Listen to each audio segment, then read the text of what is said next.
So I'm absolutely beaming today because I'm sitting here with African Man of the Year, Dr Stanley Kamau Maina. I hope I've pronounced that correctly. Yeah, you have. We've just had breakfast together, which has been brilliant, and we had a wonderful conversation. Really, it's uplifted me to see your energy at the table as you're talking about the work that you're doing in the world.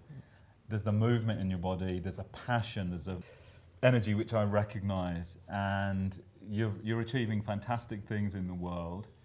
I'd love you to share exactly the work that you're doing, and really most importantly for me is why the man I'm looking at is such a shining light in the world. Why are you able to do that and give that to the world? After a few years of working in Kenya, I was able to make some money, and I decided to go back to the village and give back to the community. So I brought about 5 churches together in my village, and I started giving them money so that these people who are unfortunate in the community can start having Christmas. I've done that since the year 2000, and it's still continuing, and I'm not going to stop it because I feed between 2,000 and 3,000 people every Christmas. But unfortunately, there are some people who are not able to attend to the Christmas party. So when I asked the pastors why, they told me these people cannot leave their homes because they are jigger infested. They are unable to walk. When I was young, when I was in primary school, I suffered from jigger infestation. I was jigger infested. Yeah, and a jigger is it's a mite, isn't it? It's like a flea. It's a free tomatoes in your body, and it starts laying eggs. And then those eggs, once they mature, they drop on the ground where they feed on organic matter. And then they turn out to be fleas again. Most homes that have got jiggers, all members of the family are fully infested. And it hit me that these are people who need food, there are people who need clothing, but they cannot be able to access free things because they are not able to walk. And I decided I must pay a visit to those homes. The first home I went to, I found my own former schoolmate in primary school. Him, his wife, and the children, 7 children, are not able to leave their house. They've never left their home for a whole week. Very hungry, the children had malnutrition, and they had jiggers all over their bodies. That's how I started this campaign. Because after inquiring and talking to people, I realized that this problem is not considered as a problem. It's considered as a social problem, but not a medical problem. And there's so much stigma associated with jiggers that they even fear going out to the other community. They cannot attend barazas, they can't go to school, they can't go to church, because people look at them as lazy, as they are involved in witchcraft, as a curse and such things. So that's how I started this campaign with about 3 families. But today, I've been able to register more than 2.6 million Kenyans. I've registered more than 300,000 people in Uganda and more than 400,000 people in Tanzania. Because when I started buying a few disinfectants, people started coming in saying they have the same problem. It went from village to the district, from the district to the province, from the province to the borders. And that's how the campaign started. Since I started 5 years ago, I have personally attended 400 funerals for people who have died because of jiggers. Every day someone dies because of jiggers. They have been eaten, they can't move, they die. There are so many myths about jiggers. People don't come out to talk about it. The first 3 years when I began, it was about fighting. The primary school I went to, they chased me away. They said they don't want to ever see me in the village. My parents were given warnings that their son is embarrassing the village. The churches that I have all been doing all that, helped build, helped do the Christmas parties, they stopped. They could even actually literally lock the doors when they see me because they thought I was bringing shame to the community. The provincial administration, I've been locked in police stations many times when I'm going to talk about it. The Minister of Public Health came out strongly saying that these people that we are showing with Jiggers are mad people on the streets. The person who really helped me was the media, and the media followed me wherever I was going. Until now, the president recognized our work. That's what now brought the breakthrough to our campaign. Today, I can tell you we have more than 300,000 people who have fully recovered and now are back to their normal lives. The children have gone back to school. The adults, we have started agricultural and livestock farming. Jiggers is as a result of poverty. When these people are poor, they're not able to afford simple sanitation and medical materials. Like you see, they don't have shoes, they don't have soap, they can't afford a simple pin even to remove one jigger. That's why you see most of them have so many jiggers in their bodies. Most of the children are not able to go to school because they cannot walk. Those who can walk to school, they're not able to concentrate because jiggers are very painful. And then they have the other school communities laughing at them. Yeah, you were talking earlier about how crucial education is, and because you're looking at the root cause here of what's going on, and you're allowing this opportunity for education and for community to come back together. There's no peace if we don't have good health. There's no peace if we don't have education. When these people are not able to go to school, what happens is that at some point they'll be free from jiggers, but they'll have already outgrown their age to go to primary school. So they will not join primary school. What they will do, they will get involved in child labor, because these are people who are very desperate for any kind of income. It doesn't matter whether their income is to damage or to kill. What they're looking for money. We have a lot of people who have been disabled because of the same problem. Tomorrow, I'm launching one of the biggest civic education in Kenya, telling people on how the people with jiggers and who are disabled are able to vote. Because here, you must put a thumbprint. If you look at those toes and hands, they can't put a thumbprint. They can't do that. Leave alone walking from their homes to go and vote. So without them voting, the margins in the elections are so small that people have to fight and have to kill each other. If we eradicate jiggers, these people will come and vote, and by voting, first of all, they'll enjoy their civic rights, and two, we'll avoid any kind of conflicts. So in your words, why has God put you on the planet? I keep on telling people, even you, David, it's very important for you to justify to God why you want to be there tomorrow.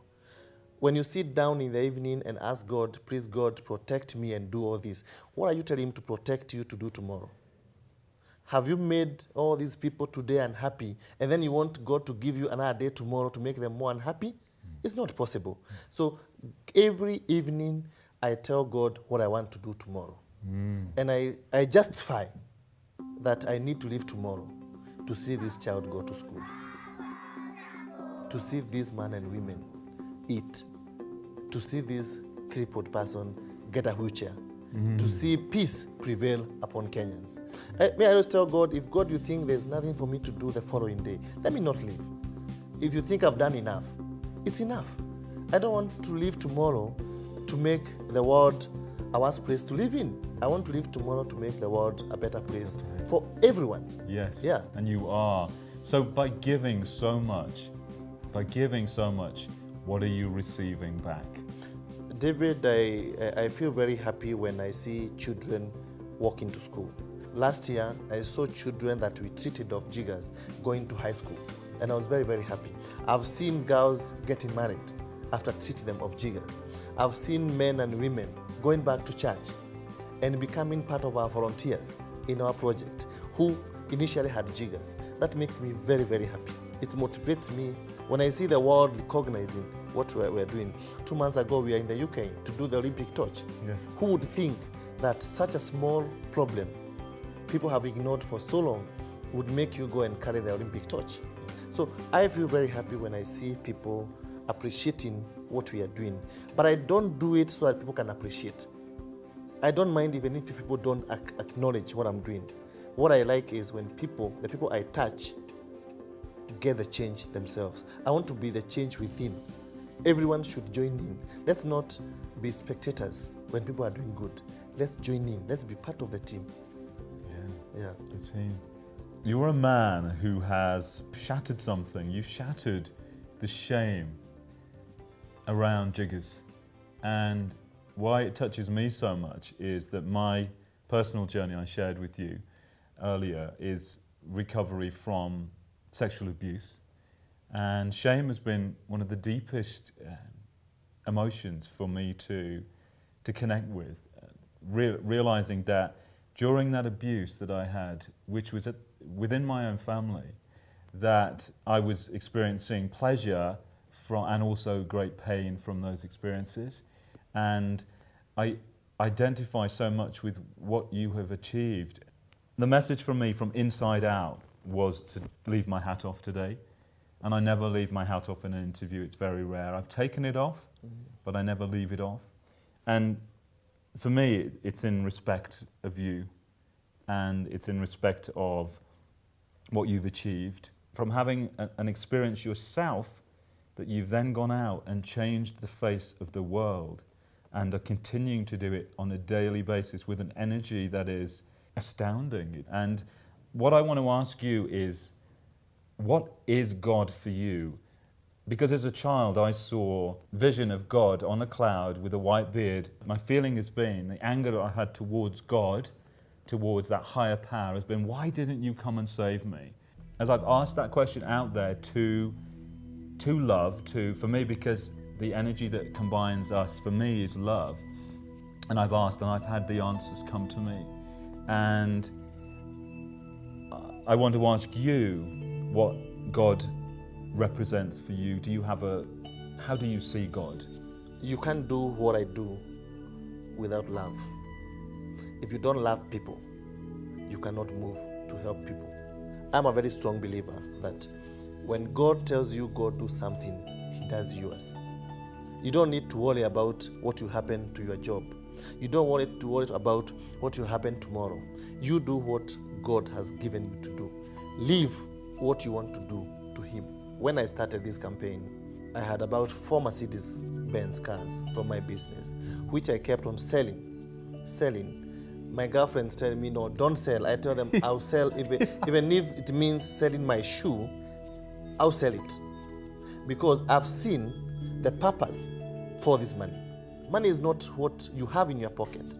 It's what the money can help you do. And I've seen God's hand, because after selling and selling and selling, people started now recognizing what I'm doing. So people now started giving. My other businesses, I have other businesses that I do. They started now becoming bigger and bigger and bigger. So I never worry about my businesses anymore. And I've told you, I do God's work. God does my work. And maybe people always forget they came to this world naked, without even a coin. So when you hold even to this tie of yours, you find somebody is bleeding, you say, I cannot use my tie to tie their feet because it's mine. You are lying to yourself. Nothing that you have today on you is yours. All these things can even be a curse upon yourself, because we are given to share. So once we clear our mind and we discover that we are no one, when you go in front of God, you go and tell God, I come in front of you naked. I told God, if He's coming back to you with nothing, I don't mind. Everyone who does not feel the urge to help someone in need, I tell them that they should actually stop fearing dying, because they are already dead. Because you cannot be alive if you have no urge to help someone who is in need. When did you have this realization in you? When did you know your life's purpose? Have you always known this? I mean, what moment in your life did you see that by giving, so many gifts are received in all aspects of your life? When I was at the university, because I studied in India, I got involved with a lot of drug abuse. At one point, we had a very, very bad accident in 1992, a very bad accident, where I lost my friend, the other one got paralyzed, and the 3 of us were actually collected from the mortuary in India. So when I got all this money, and that kept on hitting my mind, what about if you had died then? What are all these things for? Your friend is paralyzed. I support him even today. He doesn't even remember what happened that day. Our friend died a long time ago. So I kept asking myself, what are these things that God made me live, gave me a chance to live for? Is it to live so that I can earn money and drink? Is it to live so I can drive good cars? And then some things you don't realize yourself. God opens your mind and tells you, this is where I've kept you. Very few people recognize that. He gives a lot of opportunities. But most of us are so blocked that where there's an opportunity comes a challenge. Yes. And most people are not able to live to the challenge. God is the one who made you be able to save that money so that he can create this opportunity for you. When you start realizing that it's not by your mighty and powers and your education that you are where you are, you start now opening up and seeing that you are here for a purpose. Yes, you certainly are, and you know it. And from that trauma, you've triumphed. Yeah. You have triumphed from the trauma, not only in your childhood, that experience has led to this life, but that trauma when you were with those other friends of yours, and something, this near-death experience, the way I hear you describe it, from that trauma, you have triumphed. Amazing. How do you feel about trauma and its interrelatedness with Jiggers? Yeah. And potentially, in my opinion, the underlying these situations, these social diseases, challenges in society. How do you feel about that? Jiggers, they bring a lot of isolation. Mm-hmm. With isolation, we have the trauma. And with that, we have stigma. Mm-hmm. And these people in that category who have trauma, who are isolated, who are stigmatized, they are very annoyed lot. Very annoyed. Mm-hmm. And they are very, very desperate lot. Mm-hmm. And that's what trauma brings. Mm-hmm. Trauma brings desperation. Mm-hmm. And desperation brings depression. Mm-hmm. So when you are depressed, you can do anything. These are people who are already depressed in a way that they feel, I would rather not have jiggers the whole of my body. I would rather die. Mm-hmm. You visit people, and they can even lift a panga and chase you away, and you are going to help them. Mm-hmm. Yeah, and they'll ask you, are you coming to see how I am? Are you coming to film me so that you can go and sell my images? Even today, if we say there are drugs for jiggers in this country, these are the people who not get any information, because once they don't attend any educational forums, they don't walk anywhere, they don't have radios, they don't have TVs, they don't have mobile phones. They have nothing positive about the outside. Everything that comes from outside is negative. Are you coming to see how hungry I am? Yeah, the way I related it to me is that for me, I had this massive anger and rage. All of these, these feelings inside of me were all locked in. And for me, it was all these layers of protection around my heart, because I felt so betrayed and forgotten by everyone. My family, a higher power, everything. I was just on my own. So I put all these layers of protection around me. But as I've gone around the world releasing this from around my heart and releasing the anger and doing all the work, internal work, I've come to this place, as you, of wanting to spread, this love that I feel for myself now, which is the key for me, because the traumas they were disabling me. They were actually, when I still go through trauma releases now, I go into a closed position, a disabled position, and this opening and this that has happened within myself, and now this wanting to give, like you, to the world, from this beginning of shame. Can we ever speak of these things? Yeah. Can we ever speak of jiggers? Can we ever speak of sexual abuse within families? Yes. And when we do, look what happens. Magic. Look how many people you have affected. Look how many things you are bringing to pass. Look at your passion. People out there are watching you. You're passionate. You're on fire. You are every day rising to something greater. You're asking, what can I give? What can I give tomorrow? It's sensational. and I relate to you on so many levels. I would love you to share something with people out there that have jiggers, that may be watching this. What would you share from your personal experience for someone that is feeling shame, that is feeling isolated, that is feeling devoured of, shall we say, a personal integrity because of this dis-ease? I would say that every situation has got a solution. What they should do is that don't hide your problems. Talk about your problems. It doesn't matter, not only on jiggers, any other life experience that you thought challenged your life. Talk about it. It's going to open someone else's life. Someone else's who is covering. Even when you cover a candle, it will not light. Open the lid, let the candle light, so that you can be able to light so many other of them. Yes. Whenever you cover your problem, it only becomes bigger and bigger and bigger. And for those who don't have jiggers, for those who don't have other challenges, don't hide the people with challenges under the beds. I know so many people who are disabled, who are hidden in their homes by their parents, by their neighbors, by their teachers, so that they are not seen to bring embarrassment. There is no embarrassment in the world. Everybody, wherever they are created in God's image. That's God's image. Maybe that embarrassing situation is the one that's going to open your life forever and change your life. Maybe that person you are going to hide today, if you bring them out, they're also going to change the lives of your children tomorrow. Because who says tomorrow your children will not be born with all these other diseases that are there today? If we hide that person with that diseases today, we may not have medication for your child tomorrow. So open up, and God will give us opportunities to do bigger things in life.